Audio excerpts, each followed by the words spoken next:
Rafa, qui est président du groupe d'amitié parlementaire avec le Venezuela. Camarades, ce doux mot camarade qui a tout son sens ici aujourd'hui, avec vous qui avez bravé aujourd'hui le froid, la neige pour venir aujourd'hui témoigner ou en tout cas rendre hommage à Hugo Chávez Frías.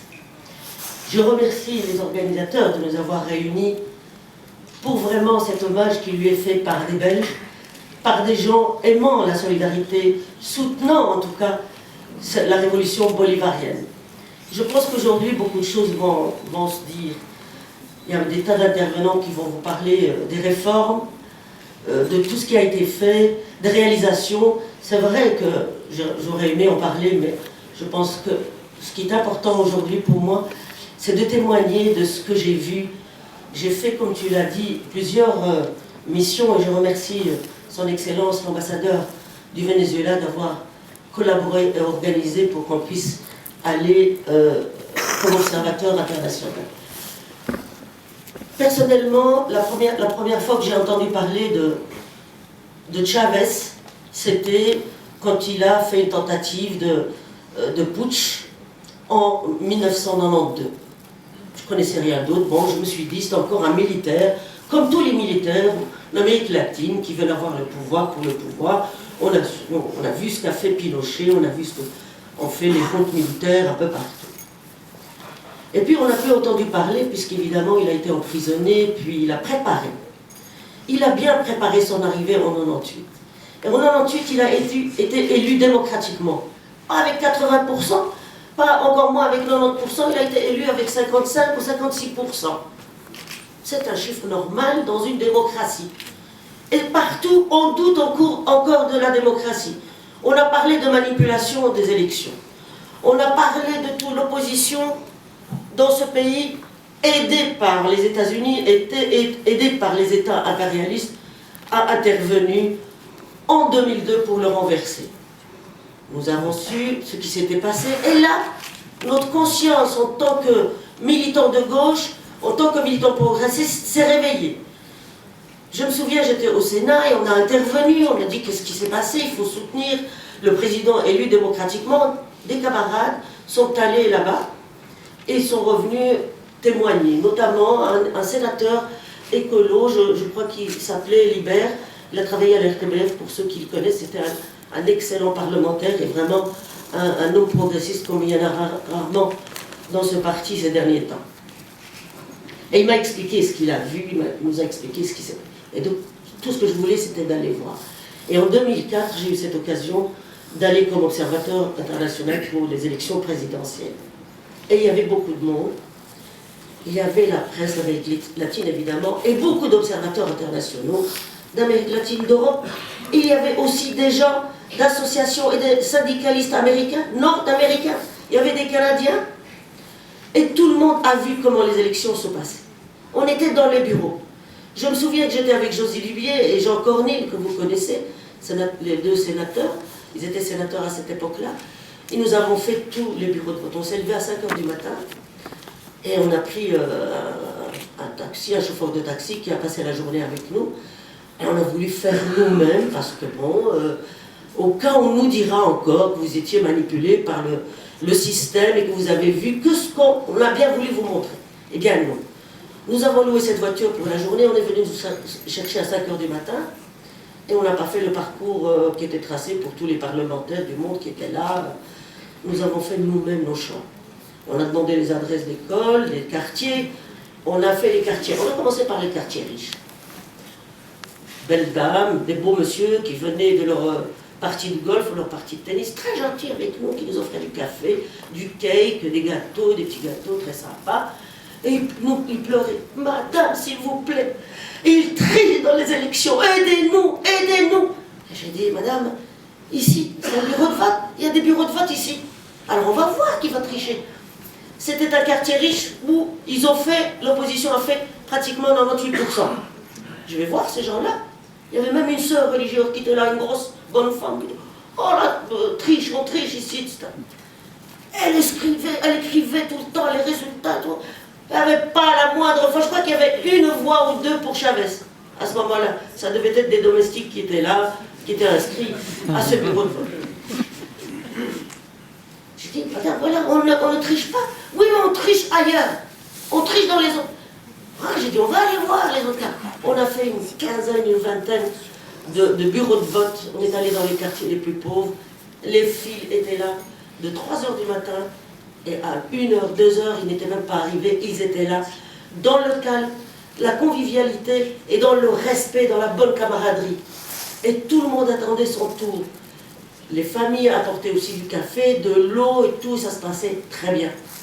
Et nous, on était là, évidemment, on avait envie de rester avec ces gens-là et de chanter avec eux. Ou, ah, Chavez, non, c'est pas. Ou, on avait envie, mais on ne pouvait pas. On était des observateurs internationaux. Après, j'ai supplié les gens du cabinet, s'il vous plaît, invitez-moi par le cabinet. J'ai envie d'être une chaviste, moi. J'ai pas envie d'être un observateur international. Je sais qui vous êtes. J'ai pas envie d'aller avec les autres, etc., qui sont là, une autre, etc. Bon, on a noté, bon. Et dans ces quartiers-là, évidemment, c'est des pauvres. C'est des pauvres à qui Hugo Chavez et la révolution bolivarienne a donné la voix. Il les a respectés, il les a aimés, et ces gens ont voté pour lui. Après ça, j'ai fait des rapports, parce que j'étais présidente pendant 10 ans du groupe d'amitié, qui est un groupe officiel, payé, subsidié par le Sénat et la Chambre, fait des rapports au président de la Chambre, président du Sénat, mais aussi à mon parti. Et donc je suis allée plusieurs fois, chaque fois je fais un rapport circonstancié. J'ai même invité d'autres camarades, entre guillemets, dont Alain Ankelings, le frère de Laurette Ankelings, je me suis dit, c'est quelqu'un, d'abord c'est un parlementaire qui vient de la base, c'est un ouvrier, et ils vont me voir, et peut-être que moi on ne me croira pas, je suis de l'extrême gauche, ils ne vont jamais me croire, etc. Et Alain est venu avec moi, il a constaté que les élections, en tout cas il a dit je ferai tout pour que la région wallonne, il était membre de la commission de l'intérieur, que la région wallonne s'inspire de ce modèle électoral où il n'y a pas de triche, parce que chez nous il y a eu de la triche, il y a eu des manipulations. Moi j'habite Scarbeck, une élection, il y a eu une liste Maria, certains s'en souviennent, qui a fait à peu près 200 voix, la liste de Maria. Grosso modo, hein, le chiffre n'est peut-être pas exact, mais grosso modo 200. Et la tête de liste fait 3000 voix. Donc ça, le vote électronique, il a ses failles, et il a peut-être des manipulations que personne ne peut voir et que personne ne peut gérer. Il va falloir ces élections si démocratiques dans nos pays. Je disais que je fais des rapports, etc., et notamment à mon parti, en expliquant tout ce qui se passe. On m'a jamais dit, n'arrête pas, c'est bien, oui, c'est bien. J'ai essayé d'imposer cette volonté de collaboration, de partenariat. Notamment, il y a un attaché commercial économique qui représente la région bruxelloise, flamande et wallonne, pour essayer en tout cas de tisser des liens avec ce pays. Et quand j'ai vu ces derniers temps, après la mort d'Hugo Chavez, parfois le silence assourdissant, et parfois quelques railleries qui ne sont pas dignes, notamment de la gauche. Alors je me dis, pourquoi est-ce qu'on fait ça? J'ai fait une lettre sur Facebook pour ceux qui ont eu peut-être l'occasion de la lire. J'ai fait une lettre en 10 minutes parce que je râlais, j'avais entendu des trucs, et puis je me rends compte que le PS n'a pas rendu un seul hommage comme on peut le faire, alors qu'il venait, le Premier ministre venait de rencontrer Shimon Peres, et on connaît le passé, on connaît le bilan de Shimon Peres en ce qui concerne les massacres à Gaza et ailleurs, et on connaît le bilan du gouvernement israélien en Palestine notamment, et que personne ne dénonce. Mais on dénonce Hugo Chavez qui a été élu démocratiquement. Donc j'ai fait cette lettre à mon président pour dire pourquoi est-ce qu'on ne rend pas un hommage, puisque nous sommes un parti socialiste et que tout ce qu'il a fait est inscrit dans les statuts du parti, dans la charte de Carnot. C'est pour ça que je suis rentrée dans ce parti. Alors, je termine, s'il te plaît, par rapport à ça. Je me suis posé la question, on lui a reposé notamment qu'il était militaire. Ben, nous savons tous qu'il a rejoint l'armée parce qu'il était enfant d'une famille modeste et qui voulait jouer au baseball, et que beaucoup de nos pauvres sont dans l'armée, surtout aux États-Unis. Il ne faut même pas avoir la nationalité aux États-Unis pour aller dans l'armée. Et que lui voulait jouer au baseball.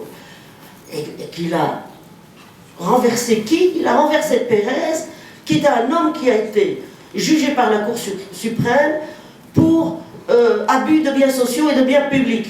Il a détourné, il s'est enrichi par l'argent du peuple. On lui reproche également de donner l'argent du pétrole aux pauvres. Il ne va quand même pas les donner aux riches, non? À qui voulez-vous qu'il donne l'argent du pétrole? Les ressources minières sont faites pour les ressources humaines de son pays. Alors je me dis pourquoi la gauche est tellement silencieuse. Et je crois que la gauche est devant la gauche européenne, hein, je veux dire, la social-démocratie, elle est devant ses contradictions. Feu Chavez les met devant leurs contradictions, leurs incohérences. Ils veulent le pouvoir pour le pouvoir. Moi j'ai toujours compris que le pouvoir, c'est pour l'émancipation du peuple. C'est pour faire des choses pour les peuples. C'est pour sortir les gens de la pauvreté. Ils sont incapables de diminuer la pauvreté. Alors, nous, ici, la pauvreté augmente en Europe, et en Belgique en particulier. 250 000 viviendas que j'ai vues pour les personnes sans logement. L'accès au logement, aux soins de santé, on y reviendra certainement, mais les viviendas, je les ai vues. Ce n'est pas des logements sociaux. Ce sont des logements à dimension humaine qui respectent l'humain. Et les gens peuvent être propriétaires dans les années qui suivent. Ils peuvent être d'ailleurs propriétaires directement s'ils avaient laissé leurs baraques qui sont dans les montagnes. La gauche est devant un certain nombre de contradictions, et elle ne veut pas assumer ça. Et donc, c'est une provocation pour eux, pour cette gauche. Aujourd'hui, nous disons vive la révolution bolivarienne, et que le projet et l'œuvre de Chavez continuent. Et elle continuera avec Nicolás Maduro. Merci.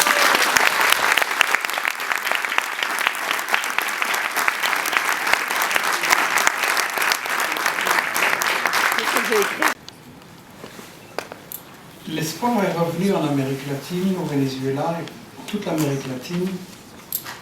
Aujourd'hui, dans ce continent, il y a des millions d'hommes et de femmes qui pensent que l'avenir de leurs enfants sera meilleur que ce qu'il y a aujourd'hui. Et ça, c'est grâce à Chavez.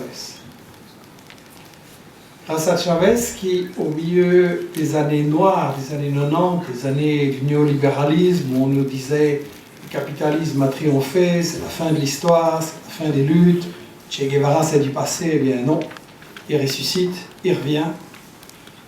Et Chavez montre qu'il y en aura toujours des Che Guevara et des Chavez, même si des temps plus durs nous attendent, que jamais la résistance n'arrêtera, jamais l'alternative ne va capituler. Et ce qui est un mystère pour les médias dont on vient de parler et qui, 10 ans plus tard, ne savent toujours pas qu'est-ce qu'il faut raconter sur le Venezuela. Donc, c'est un peu une obstination étonnante. Les médias et les grands intellectuels télé de notre continent, c'est un mystère, Chavez. Comment ça se fait qu'un dirigeant politique peut rester populaire après 14 ans? Chez nous, ils sont populaires, ils font des promesses, ils se font élire, ils font le contraire des promesses, tout le monde le savait, donc après 4 ans ou plus vite, il faut les remplacer. Et lui, après 14 ans, il a autant, non, plus de popularité. Et là, il y a un mystère qu'ils n'arrivent pas à comprendre. Et bien sûr, ce sont les réalisations dont on a parlé, dont on parlera. Le fait qu'un homme là tient ses promesses et dit, moi, avec l'argent du pétrole, je vais vous donner des profs, des médecins, de quoi manger, un avenir, l'espoir. Évidemment, ça c'est des réalisations extraordinaires, mais comment tout ça a été possible? Comment Chavez a pu avoir tout ce soutien qui fait que des amis à Caracas me disaient, là, on ne pouvait pas avancer dans Caracas. Il y avait 2 millions de gens dans la rue, tout était bloqué, et les gens criaient « Todos somos Chavez ». Comment c'est possible? C'est possible parce qu'il a réussi à construire une relation dirigeant-peuple exceptionnelle. Et je ne crains pas de le dire, c'est un des grands hommes du siècle. Et sa force, c'était ça. Une relation où il est à la fois professeur et élève, et les deux sont étroitement liés et très importants. Je veux dire, c'est un professeur, un pédagogue extraordinaire, quelqu'un qui a vu Allo Presidente, qui a suivi ses discours, ses interviews, tout ça. C'est extraordinaire comme il parlait aux gens, comment il arrivait à faire comprendre la politique à tout le monde. J'ai un ami à Caracas qui s'appelle Jean Haro, c'est un Français qui vit là depuis 40 ans. De par ses origines, disons, il me disait, je parle souvent à des gens de la moyenne bourgeoisie, des gens de l'industrie de l'aviation, tout ça. Et quand je leur pose des questions sur la situation au Venezuela ou le pétrole ou le monde, je vois qu'ils ne savent rien. Et tu vas dans la rue et tu demandes à une madre del barrio, à une femme du peuple, elle t'explique qu'est-ce que c'est la Russie et le pétrole et qui en a et tout ça, et ils savent beaucoup plus. Et c'est grâce à Chavez, c'est grâce à ce professeur extraordinaire qui a réussi à expliquer des choses qu'on nous disait compliquées, qui sont très simples, et un talent de professeur extraordinaire. Mais ce talent, je pense qu'il l'avait aussi parce qu'il était à la fois un élève extraordinaire et justement un dirigeant qui dit ce que tout le monde a envie de dire, ce que tout le monde sentait au fond de lui et qui arrive à le dire si bien que tout le monde dit oui c'est ça, c'est parce qu'il a écouté d'abord, parce qu'il est lui-même un élève et qui sait que la sagesse elle vient d'en bas, la sagesse elle vient des gens d'en bas, il faut la leur retourner, la leur rendre, on a une sorte de catalyseur et ça je l'ai vu personnellement parce que j'ai eu la chance de le rencontrer et puis je l'ai vu très très fort. C'était, je crois, en 2006. J'avais amené mon ami d'Action Action Vanessa Sedulkovic à Caracas. Je l'avais un peu obligé, je crois, un petit peu forcé au début, c'est ce que je vais faire là. Et puis, c'était l'inauguration de Télésour, et on était invités au palais. Il y avait une trentaine de gens connus, célèbres, et Chavez nous avait invités en disant, voilà, j'ai envie de vous écouter, faites-moi des critiques, faites-moi des remarques, dites-moi ce qu'il faudrait faire, etc. Jamais. Et puis j'avais dit, tu viens avec, protocole, ça, etc. Et ça se retrouvait là, dans la salle prestigieuse du palais. Et puis donc, Chavez, après le repas, il demande à tout le monde, voilà, j'ai envie de vous écouter, dites-moi, faites vos propositions, votre critique. Ça fait une intervention, et Chavez avait dit, c'était l'inauguration de Télésour. Chavez avait dit, Télésour, c'est nuestro sur c'est le norte. Notre sud, c'est le nord, donc l'affirmation des valeurs du sud. Et Vanessa lui fait cette remarque, c'est très bien. N'oubliez pas que dans le nord, le nord est une source también. Au nord, il y a du sud, il y a des gens de plus en plus pauvres, et c'est les alliés des gens du sud. Et qu'est-ce que je vois? Je vois Chavez, petit carnet, il prend des notes, il note tout. Le grand président, une jeune femme inconnue qui vient, il prend des notes, il écoute. Et le lendemain, à la télévision, il dit « Ayer, une amiga franco-yougoslave me dijo » et il le ressort. Hier, une amie franco-yougoslave me dit et il explique ça. Et cette relation prof-élève, mais c'est pas exceptionnel. Je veux dire, il faisait ça tous les jours avec tout le monde, qu'on soit connu, qu'on soit pas connu. Il écoutait énormément, il apprenait énormément. Et selon moi, ça c'est une leçon, une norme qu'il nous lègue. C'est quelque chose que je crois qu'on doit vraiment, ce sera ma conclusion, c'est quelque chose que je crois qu'on doit vraiment retenir et appliquer. Dans les rues de Caracas, là maintenant, on n'arrête pas de dire « Todos somos Chavez ». Les médias, les intellectuels ne comprennent pas, et ceux qui sont un peu encore fanatisés, mais ça passera. Ils n'ont rien compris. En réalité, grâce à Chavez, c'est vrai, tous les Vénézuéliens étaient présidents. Tous les Vénézuéliens étaient présidents. Et il a réussi, c'est vrai, au début c'est un homme seul, il fait des propositions, il arrive par les élections, mais il arrive par sa pratique, par son engagement, par son honnêteté, par le fait qu'il applique ses promesses, et surtout par tout ce travail de prof et d'élève avec les gens, il arrive à donner une telle confiance que les Vénézuéliens, si vous y allez maintenant, vous allez voir, ils sont vraiment gonflés à bloc parce qu'ils ont pris conscience que la sagesse, la force, elle vient d'eux, et que ça, il n'y a rien qui pourra l'arrêter. Et je voudrais dire que il faut des Chavez. Il y en a déjà tout plein maintenant au Venezuela, il y en a d'autres en Amérique latine, les pays dont on a parlé. Il en faut en Afrique, il en faut dans le monde arabe, il en faut en Europe. Et je crois que si on veut bien assimiler, et que ce ne soit pas des paroles sans lendemain, ce que Chavez nous a apporté, il faut vraiment se dire, nous sommes tous Chavez, Et si nous sommes à la fois élèves et profs, en écoutant, en apprenant de toute cette sagesse et en la retransmettant dans la bataille de l'information, dans la bataille pour la justice sociale, dans la bataille contre les agressions économiques, politiques, militaires, etc., je crois qu'à ce moment-là, on aura vraiment appris de Chavez. Merci, Président.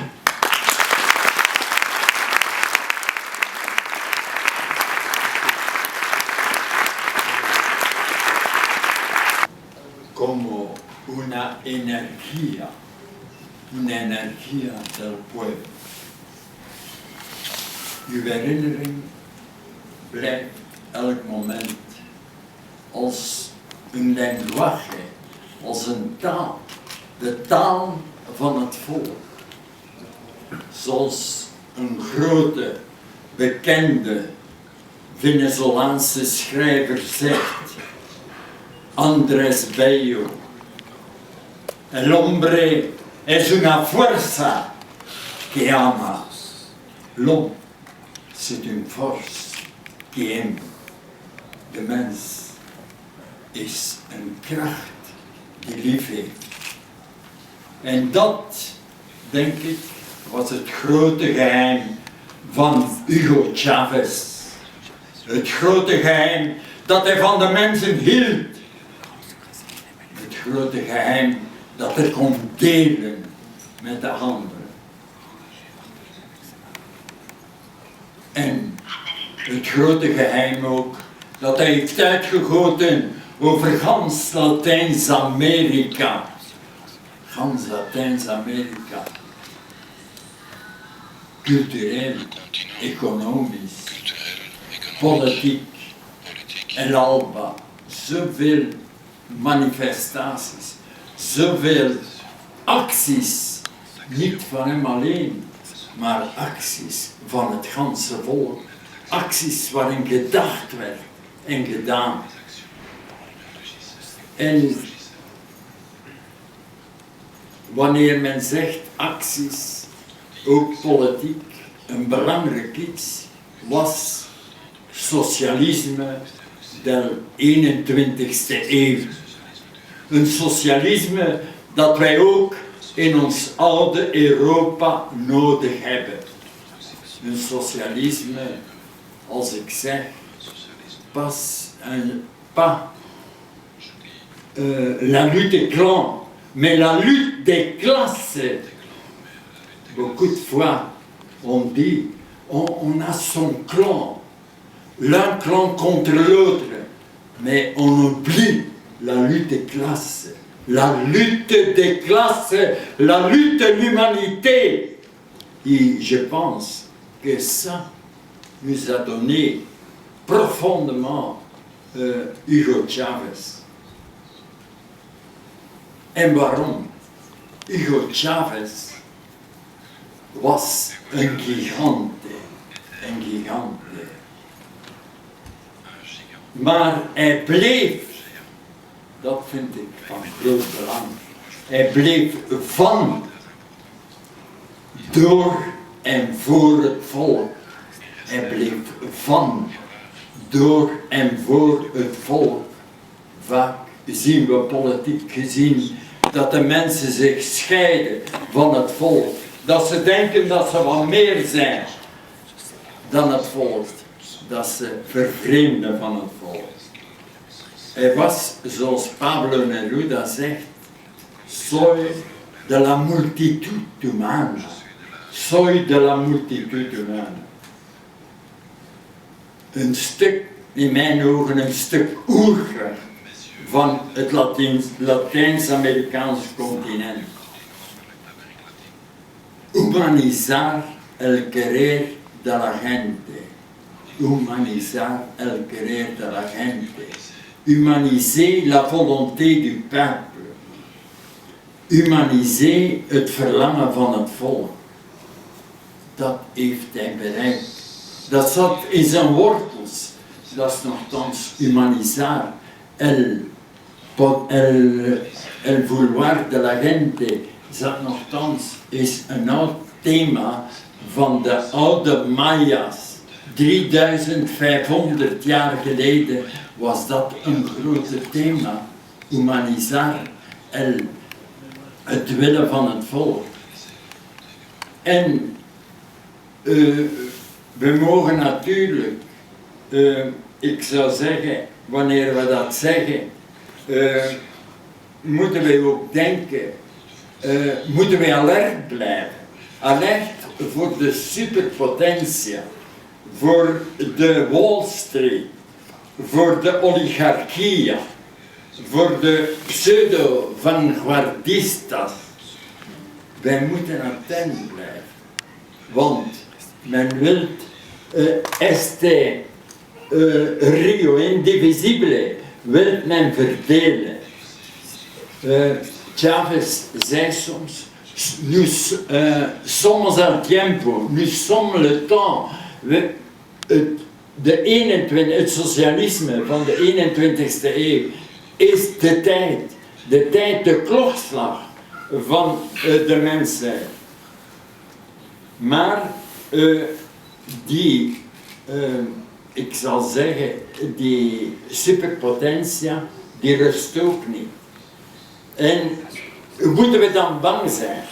En iets wat mij getroffen heeft altijd bij Chavez, en vooral op de kritische momenten, dat was de staatsgreep, de putsch van 2002 in april.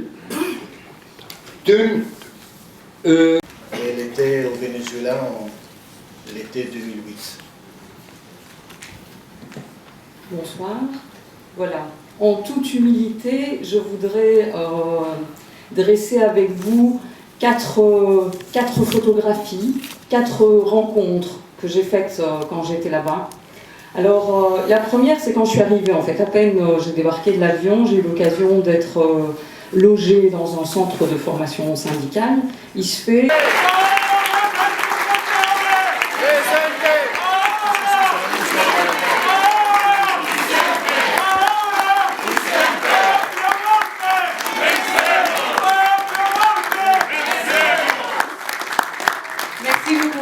Juste pour terminer, on aimerait encore remercier la CSC pour pouvoir utiliser les locaux. Tous les collaborateurs de cette soirée, je ne vais pas répéter les associations parce qu'on les a déjà mentionnées. Aussi, un remercie spécialement pour Jacobo Ramirez qui a fait cette peinture pour ce soir. Donc un applaudissement.